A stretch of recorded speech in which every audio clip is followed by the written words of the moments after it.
бисёри духтарон метарсанд, ки оиладор шаванд. Сабабаш дар чӣ бошад? Ҳозир ман ба шумо мефаҳмонам.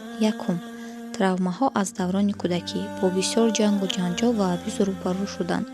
Дуюм, вақте ки волидайни шумо ё ин ки наздиконатон рафторҳои бадро ҳамчун қолаби оиладорӣ пешкаши шумо мекунанд.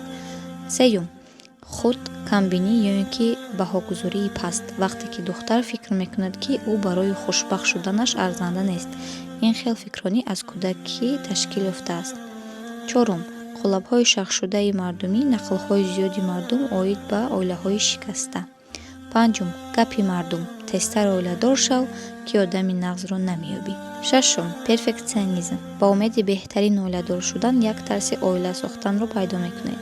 Тарс аз оянда дар муносибатҳо муқаррарӣ аст, аммо агар он шуморо аз зиндагӣ ва сохтани муносибатҳо боз дорад, шумо бояд ба кӯмаки касбӣ муроҷиат кунед. Барои ин тарсҳоро яктарафа кардан чӣ бояд кард? Ҷавобаш дар зери навор.